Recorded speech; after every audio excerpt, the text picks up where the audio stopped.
Bonjour à tous, bienvenue dans cette nouvelle vidéo sur le C#. Alors aujourd'hui nous allons voir le concept de boucle.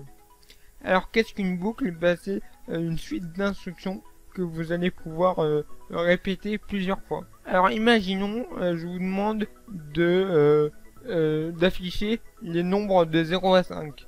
Donc là facile, vous faites 5 fois console.write et vous changez juste le chiffre. D'accord. Là c'est facile. Mais imaginons maintenant je vous demande d'afficher les nombres de 0 à 1000. Ah, là c'est un peu plus embêtant. Là vous n'allez pas pouvoir copier 1000 fois le console.write et pour afficher les nombres de 0 à 1000. Donc là les boucles ils vont être pratiques parce que on va pouvoir afficher les nombres de 0 à 1000 par exemple en quelques lignes de code. Alors quand vous voulez répéter plusieurs fois quelque chose, ne faites surtout pas de copier-coller, utilisez les boucles. Alors il existe 4 types de boucles que nous allons voir dans cette vidéo, mais nous allons commencer par le premier. Donc le premier ce sera la boucle while. Alors c'est parti. Donc la boucle while permet d'exécuter des instructions tant qu'une condition est respectée. Alors déjà je vais vous montrer avec le code, ce sera plus simple pour la compréhension. Donc je vais déclarer une variable. Donc là ce qu'on va faire c'est qu'on va afficher le nombre de 0 à 1000 par exemple. Donc là on va déclarer déjà une variable de type int que je vais appeler i et qui sera égale à 0. Donc c'est grâce à cette variable qu'on va pouvoir afficher le nombre de 0 à 1000. Donc là on veut commencer par 0, donc je l'initialise à 0. Ensuite là on va déclarer notre boucle. Donc moi je vais utiliser la boucle while. Donc vous allez écrire while, vous allez mettre des parenthèses et dans ces parenthèses là vous allez mettre votre condition. Alors nous on veut répéter des instructions tant que i est inférieur ou égal à 1000. Donc là les conditions c'est exactement pareil que si vous utilisez un if. Voilà. Donc là on va répéter des instructions tant que i est inférieur ou égal à 1000. Et on va mettre des accolades, et entre ces accolades là on va mettre les actions à répéter. Donc là l'action à répéter c'est qu'on va tout simplement afficher i. Alors là vous allez me dire oui mais là tu vas tout le temps afficher 0 puisque la variable i est égale à 0. Et ben non, là votre boucle n'est pas finie. Si vous exécutez votre code comme ça, ben là ça va faire une boucle infinie parce que effectivement ma variable i sera toujours égale à 0. Donc là ma boucle while puisque i sera toujours inférieur ou égal à 1000, en fait on va être bloqué dans la boucle. Et là faut faire attention parce que ça va vous faire une boucle infinie et ça va faire planter le programme. D'ailleurs on va le faire. Donc voilà, donc là ça va afficher des 0 0 0 à l'infini et on va pas sortir de la boucle. Donc qu'est-ce qu'il faut faire pour sortir de la boucle? Faut que i soit supérieur strictement à 1000. Donc rien de plus simple. Là après avoir affiché i, on va dire que i, on va incrémenter i de 1. Donc je vous rappelle que i++, ça veut tout simplement dire i égale i plus 1. Donc un petit rappel comme ça fait pas de mal. Donc là, ça va marcher. Si j'exécute, on aura, voilà. Donc là, il s'arrête bien à 1000, et à 1000, on sort de la boucle. Donc si je remonte, un tout en haut, on commence bien par afficher 0, et jusqu'à 1000, voilà. Là, ce que vous devez comprendre, c'est que tant que i est inférieur ou égal à 1000, on va exécuter ces deux lignes d'instruction là. Et comme on incrémente i à chaque tour de boucle, au bout d'un moment, i sera supérieur à 1000, et donc là, on stoppera la boucle. Alors, imaginons, donc, hop, on entre dans la boucle, on affiche les nombres, et à un moment, on doit afficher 999. Donc, on affiche 999 grâce à cette ligne. Ensuite, on incrémente i de 1, donc grâce à cette ligne-là. Donc là, i vaudra quoi? Donc 999 plus 1, c'est égal à 1000. Et donc, on va retourner là-haut, on va vérifier la condition. Est-ce que i est inférieur ou égal à 1000? Bah oui, 1000 c'est égal à 1000. Donc là, comme la condition est vraie, donc on va encore une fois rentrer dans la condition. On va faire quoi ici? On a un console for write, on va afficher i. Donc là, on va afficher 1000. On va incrémenter i de 1. Donc 1000 plus 1, ça fait quoi? Ça fait 1001. On va retourner là-haut et on va revérifier la condition. Est-ce que i est inférieur ou égal à 1000? Ben non, 1001 c'est strictement supérieur à 1000. Voilà. Et donc là, comme la condition ne sera plus respectée, eh ben on va pas retourner dans la boucle et on va directement passer à la suite et lire le console.read. Donc j'espère que vous avez compris ce concept-là. Alors vous avez une variante à la boucle while, c'est do while. Alors je vais vous expliquer, c'est que là par exemple si je mets ma variable i à 1000, et ben à votre avis qu'est-ce que ça va faire? Bah ça va rien faire. Voilà. Ah bah si ça affiche, ah oui ça affiche 1000 parce que c'est inférieur ou égal. Mais ça, si je mets 2000 par exemple, et ben là ça va rien afficher. Voilà. Pourquoi? Parce que on vérifie la condition et comme la condition n'est pas vraie, on n'exécute pas la boucle. Alors il y a une autre boucle qui est une variante de la boucle while, c'est do while. La boucle do while elle fait exactement la même chose que la boucle while, sauf qu'elle exécute en moins une fois son code. Donc on va prendre un exemple, on va recoder la même chose mais avec la boucle do while. Donc pour cela on va mettre do, des accolades, on va mettre notre code à boucler et là on va mettre while. Et là ce sera notre condition entre parenthèses, donc notre condition on va remettre 1000, donc i inférieur à 1000 pour afficher les nombres de 0 à 1000. Donc ne pas oublier, il y a un point virgule à la fin ici, donc c'est une exception. Donc je vais remettre ma variable à 0. Et donc là vous pouvez constater qu'on a exactement la même chose. Alors là j'ai 999 parce que j'ai dit inférieur à 1000 et pas inférieur ou égal, et si j'exécute vous allez pouvoir constater que c'est exactement la même chose. Donc on fait exactement la même chose. La différence c'est que si là je mets 2000, et ben avec l'autre boucle ça ne marchait pas, alors que là vous allez voir que ça marche au moins une fois. C'est à dire que avec ma boucle do on va au moins une fois exécuter les instructions qu'il y a dedans, même si la condition n'est pas vraie, puisque la condition va être vérifiée après qu'on ait exécuté ça. Donc voilà. Donc j'espère que vous comprenez. Maintenant, nous allons passer à la boucle for. Donc la boucle for permet d'exécuter plusieurs fois des instructions, donc comme toutes les boucles d'ailleurs. Mais là, vous allez pouvoir choisir le nombre de fois que vous allez boucler.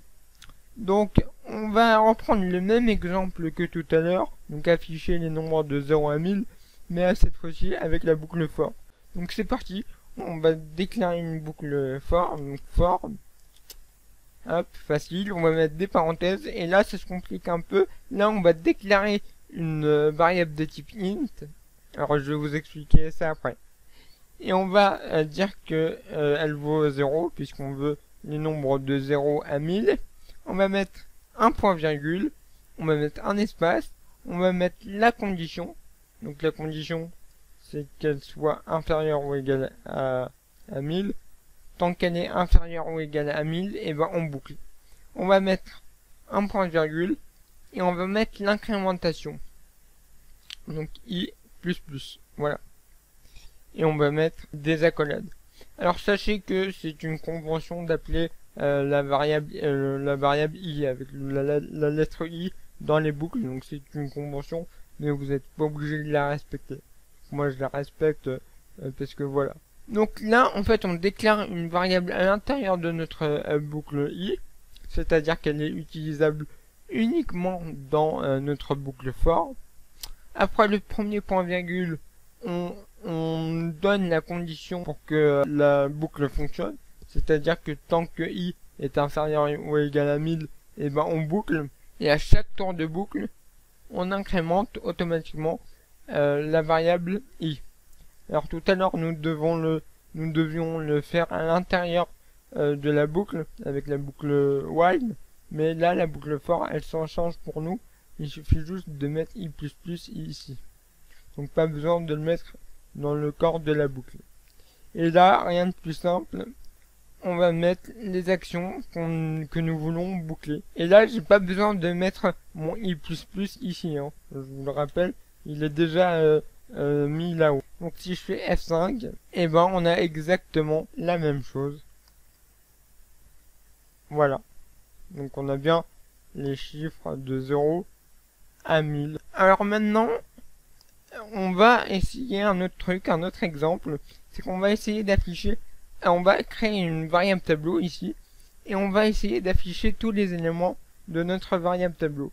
Alors si vous avez oublié, je vous conseille de revoir l'épisode, donc je mettrai une fiche en haut à droite, mais on va le faire ici si vous voulez. Donc on met le type, donc par exemple string, on va mettre des crochets, on va donner un nom, donc moi je vais l'appeler user, comme dans l'épisode précédent, et on va l'initialiser, et on va mettre des valeurs directement. Donc voilà, j'ai mis 3 valeurs, et là ce qu'on va faire c'est que avec notre boucle for, donc on va l'enlever, on va la recréer, on va essayer d'afficher tous les éléments, donc c'est-à-dire Adam, Axel et Victor. Donc c'est parti, donc on va utiliser la boucle for. Petite astuce, si vous écrivez for et que vous faites 2 fois tab, et ben ça vous crée directement la template d'une boucle for, donc avec tout ce qu'il faut faire. Voilà.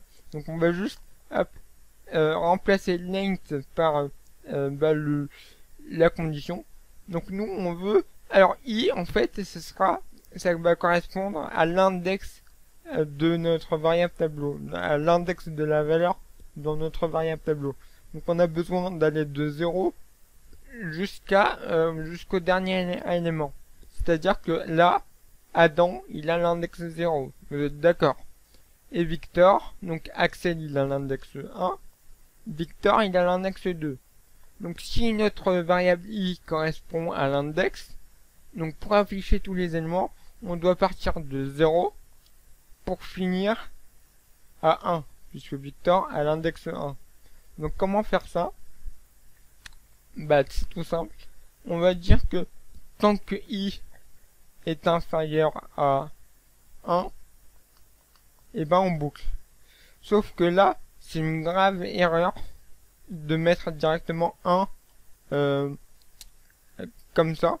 Alors, on va le faire, mais faut pas faire ça.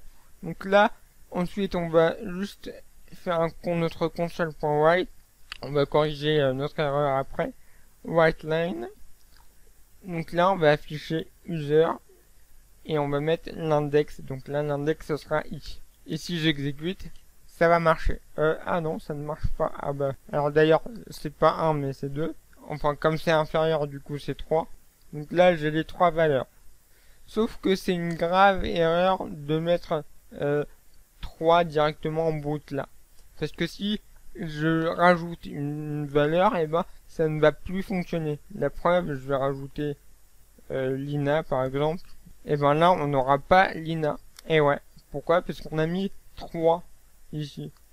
Alors comment faire pour avoir ce 3 là, mais dynamiquement, c'est-à-dire automatiquement, sans qu'on ait à le faire nous? Et ben on va utiliser la propriété length de notre variable tableau user. Donc users.length. Donc là, ça va nous retourner le nombre de valeurs dans notre tableau. Et donc là, on aura toutes les valeurs. Donc voilà, tous les utilisateurs. Maintenant, peu importe si je rajoute une valeur ici, on va mettre Oussam, voilà. Donc là, j'ai rajouté une valeur. Je peux directement exécuter et voilà, j'ai toutes les valeurs. J'ai pas besoin de modifier aussi le nombre qui est là. Donc, voilà. Il y a une dernière boucle spécialement pour parcourir les variables tableau et les listes. C'est la boucle for each. Donc la boucle for each permet de parcourir un tableau, c'est-à-dire traiter tous les éléments d'une variable tableau et d'une liste. On va donner un exemple. Donc on va faire exactement ce qu'on vient de faire, mais avec la boucle for each. Donc on va écrire for each. On va déclarer une variable. Alors là, le type de votre variable sera le même que votre tableau ou votre liste. Donc nous, c'est une variable tableau de type string. Donc on va déclarer une string ici. Vous allez l'appeler comme vous voulez. Moi, je vais l'appeler U. On va écrire le mot-clé in. Et là, vous allez mettre votre tableau. Donc user. Voilà. Et là, vous allez mettre des accolades. Et là, vous allez mettre ce que vous voulez faire. Donc nous, on va rester simple. On va afficher, comme tout à l'heure, les éléments. On va faire console.write. Et on va afficher quoi? On va afficher U. Alors vous allez vite comprendre à quoi correspond cette variable U. On va faire F5.exécuter. Et vous voyez que on a bien tous les éléments ici d'inscrits. Alors qu'est-ce qui se passe? La première fois qu'on rentre dans notre boucle, pardon, la toute première fois, donc notre variable U sera égale au premier élément de notre variable tableau, c'est-à-dire ici Adam. On affiche donc U, donc on affiche Adam. La boucle se termine, on remonte ici, on exécute ça, donc là U sera égale cette fois-ci au deuxième élément de notre tableau, c'est-à-dire ici Axel. Donc ici on affiche Axel. On remonte ici. On dit que U sera, donc là c'est la troisième fois qu'on entre dans la boucle.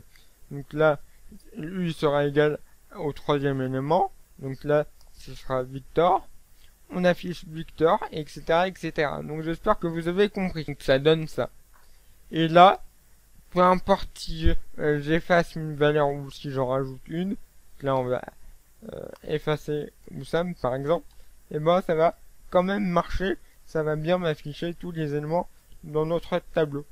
Alors vous vous posez peut-être une question, qu'est-ce qui se passe si il n'y a aucune valeur? Donc là je vais supprimer toutes les valeurs, hop, je vais dire que notre tableau est vide, donc on va mettre 0 élément dedans. Et si je fais F5, rien ne se passe. En fait, la boucle elle est ignorée. Voilà. Et on exécute la suite. Donc ça veut dire notre console.read. Donc voilà pour les boucles. Donc j'espère que vous avez compris le principe des boucles. Donc si vous avez des questions, n'hésitez pas dans les commentaires. Si vous n'avez pas compris quelque chose, j'essaierai de vous réexpliquer dans les commentaires.